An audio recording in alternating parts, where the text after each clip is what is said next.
और ये पूरी तरह से आश्वासन देते थे कि हम ब्राह्मण समाज के साथ हैं, पूरी लड़ाई लड़ेंगे, भारतीय जनता पार्टी उनके साथ नाइंसाफ़ी कर रही है। लेकिन आज एकदम भारतीय जनता पार्टी में चले जाना तो ये ब्राह्मण समाज के लिए एक बहुत बड़ा प्रश्न चिन्ह है। वर्मा जी, अभी शाहजहांपुर के गली मोहल्लों में चर्चाएं चलने लगी हैं कि कैबिनेट मंत्री सुरेश कुमार खन्ना जी 2022 में सक्रिय राजनीति से संन्यास ले लेंगे और जितिन प्रसाद जी को शहर विधानसभा की कमान सौंप दी जाएगी।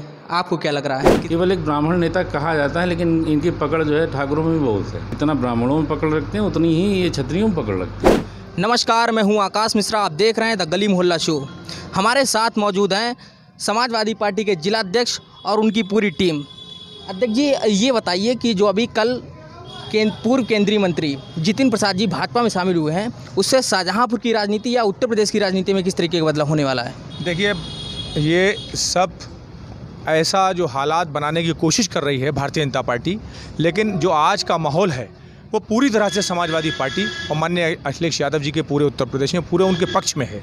जो हालात अभी पैदा किए हैं उन्होंने ये दिखाने के लिए कि ब्राह्मण समाज पर समाजवादी पार्टी के ऊपर असर डालेंगे। ब्राह्मण समाज के वोट, यहाँ के जो कद्दावर नेता बताए जा रहे हैं, जो हमेशा जिनका पूरा परिवार जन्मजात से कांग्रेस में रहा और आज एकदम भारतीय जनता पार्टी में जाना, तो मैं समझता हूँ यहाँ के ब्राह्मण समाज के लोगों में एक बहुत बड़ा उनकी जो अंदर जो झटका जो लगा है वो ये नहीं लगा है कि किसी पार्टी को नुकसान पहुँच रहा है, बल्कि जिसमें गए हैं उसी पार्टी को नुकसान पहुँचेगा। इसलिए कि जब इस भारतीय जनता पार्टी की सरकार में लगातार ब्राह्मण समाज के तमाम लोगों पर बीजेपी सरकार में फर्जी मुकदमे लिखकर, फर्जी इनकाउंटर कराकर, हत्याएं कराकर जिस तरह से अपमानित करने का काम किया गया है ब्राह्मण समाज को, उसको लेकर जो मौजूदा जो अभी माननीय जितिन प्रसाद जी कांग्रेस छोड़कर भारतीय जनता पार्टी में शामिल हुए, इन्होंने खुद ही ब्राह्मण चेतना समिति बनाई थी।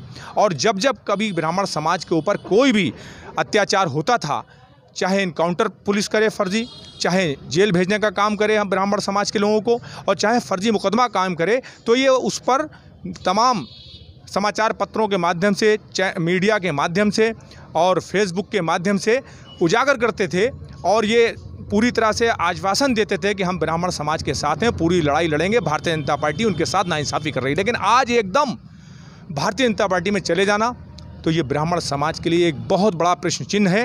वो खुद सोच रहे हैं कि अभी तक हम लोगों की लड़ाई लड़ने की बात कर रहे थे और एकदम भारतीय जनता पार्टी में चला जाना, क्या उनके चले जाने से ब्राह्मण समाज पर जो अत्याचार हो चुके हैं, जो फर्जी मुकदमे लग चुके हैं, जो फर्जी इनकाउंटर हो चुके हैं, क्या वो वापस हो जाएंगे? तो भूपेंद्र जी, ये बताइए, जो अभी कल पूर्व केंद्रीय मंत्री जितिन जी भाजपा में शामिल हुए हैं, उससे समाजवादी पार्टी की राजनीति पर किस प्रकार प्रभाव पड़ने वाला है?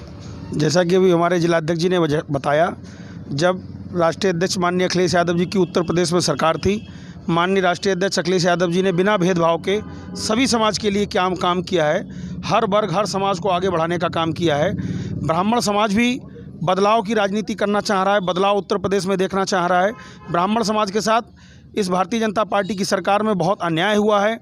ब्राह्मण समाज पूरी तरीके से हमारे राष्ट्रीय अध्यक्ष माननीय अखिलेश यादव जी के साथ और समाजवादी पार्टी के साथ खड़ा हुआ है और किसी के जाने आने से कोई फ़र्क पड़ने वाला नहीं है। समाजवादी पार्टी सर्व समाज की राजनीति करती है, सभी को आगे लेकर आगे बढ़ाने का काम करती है। ब्राह्मण समाज पूरी तरीके से समाजवादी पार्टी के साथ। हमारे साथ मौजूद हैं भारतीय जनता पार्टी से जिला अध्यक्ष हरिप्रकाश वर्मा जी। वर्मा जी, बहुत बहुत स्वागत है आपका हमारे शो में। धन्यवाद। वर्मा जी, अभी शाहजहांपुर के गली मोहल्लों में चर्चाएँ चलने लगी हैं कि कैबिनेट मंत्री सुरेश कुमार खन्ना जी 2022 में सक्रिय राजनीति से संन्यास ले लेंगे और जितिन प्रसाद जी को शहर विधानसभा की कमान सौंप दी जाएगी। आपको क्या लग रहा है, कितनी सच्चाई है इसमें?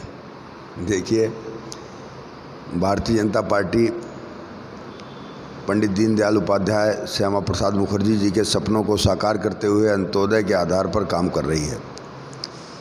अभी कल हमारी पार्टी में कांग्रेस छोड़कर आए आदरणीय जितिन प्रसाद जी उसी विचारधारा से प्रेरित होकर आए हैं।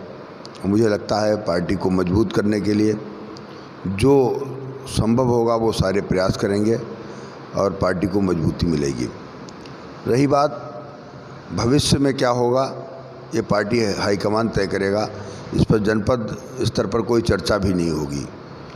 जो भी हाईकमान के निर्देश होंगे उनका पालन किया जाएगा। अफवाहों से बचें और दूसरों को भी बचाएं। अच्छा, जिलाध्यक्ष होने के नाते आपको क्या लग रहा है, उन्हें ये जिम्मेदारी सौंपनी चाहिए शहर विधानसभा से कि नहीं? देखिए, राष्ट्रीय लेवल पर उनके की ज्वाइनिंग हुई है।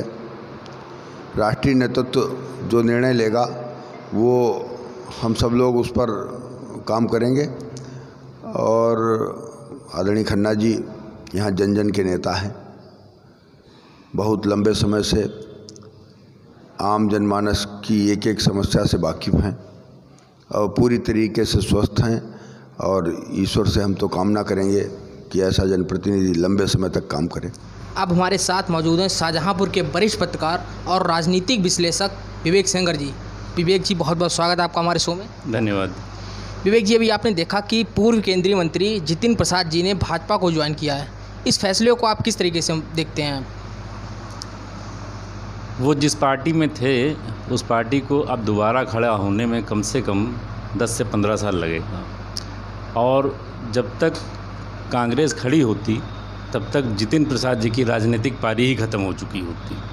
और उन्होंने राजनीतिक होने के नाते जो फैसला लिया है तो वो अपने कैरियर के लिहाज से बेहतर है उनका फैसला। अच्छा, उन्हें भाजपा क्या जिम्मेदारी देने वाली है, आपको क्या लग रहा है?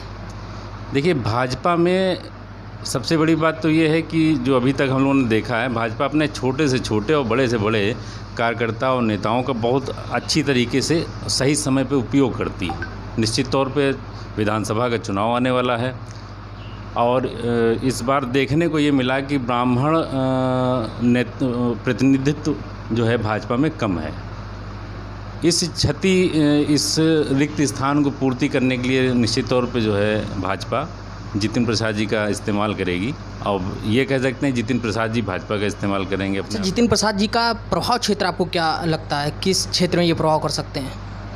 देखिए, जितिन प्रसाद की छवि तो निश्चित तौर पे ये रही है, जहाँ भी वो सांसद रहे वहाँ उन्होंने विकास कार्य खूब कराए और नहीं भी रहे तब भी उन्होंने पब्लिक का ध्यान रखा है। और बगल में धौरारा विधानसभा लोकसभा क्षेत्र है, वहाँ तो पैदल चलना तक मुश्किल था। इन्हीं की वजह से वहाँ सड़कों का जाल फैलाया गया और आज भी वो सड़कें इतनी गुणवत्तापरक बनाई गई थी कि आज भी उखड़ने वाली नहीं है। 10 साल हो गए। अब हमारे साथ मौजूद हैं पिछले 15 वर्षों से लगातार भगवान परशुराम की जन्मस्थली को राष्ट्रीय स्मारक घोषित कराने के लिए संघर्षरत और महान क्रांतिकारी पंडित राम प्रसाद बिस्मिल की मकान को राष्ट्रीय स्मारक घोषित कराने के मुख्य अग्रणी असित पाठक जी हमारे साथ मौजूद हैं। बहुत बहुत स्वागत है आपका हमारे शो में। धन्यवाद। असित जी, अभी कहा जा रहा है कि अभी आप देख रहे हैं कि कुछ दिनों से एक ब्राह्मण का बड़ा वर्ग भाजपा से नाराज चल रहा था। ऐसा कहा जा रहा है कि जितिन प्रसाद जी के भाजपा में शामिल होने से ब्राह्मण पुनः भाजपा की ओर आकर्षित हो जाएगा, आपको क्या लग रहा है?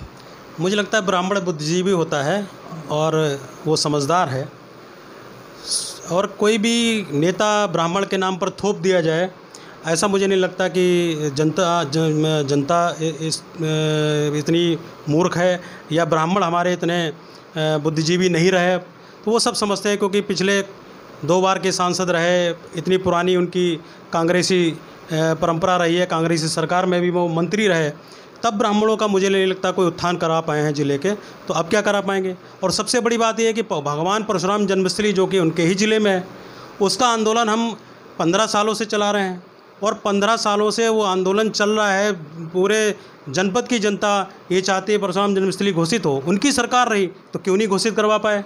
पंडित राम प्रसाद बिस्मिल जी का मकान जिसके राष्ट्रीय स्मारक घोषित करने की बात थी, बाबा रामदेव जब यहाँ पर आए थे तब भी बहुत बड़ी तेज़ी से मुद्दा उठा था और उसके बाद लगातार हम लोग आंदोलन कर रहे हैं, लगातार ज्ञापन भेजे गए, इनकी सरकारों में भी ज्ञापन भेजे गए, तो क्यों नहीं घोषित करवा पाए उसको राष्ट्रीय स्मारक? तो प्रश्न ये उठता है कि केवल ब्राह्मण के नाम पर कोई नेता थोप दिया जाए, तो मुझे नहीं लगता कि ब्राह्मण इतने बुद्धिजीवी वर्ग होता है, वो बहुत सोच समझ कर निर्णय लेता है। और ब्राह्मण कौन है और कौन नहीं, इस पर बड़ा ही चर्चा के विषय है। ये विषय बहुत ही अंदर चला जाएगा, मैं उस विषय में नहीं पढ़ना चाहता, लेकिन मैं ये जानता हूँ ब्राह्मण वो जो ब्रह्म का आचरण करे और जो ईश्वर के लिए और धर्म के लिए लड़े, वो ब्राह्मण होता है।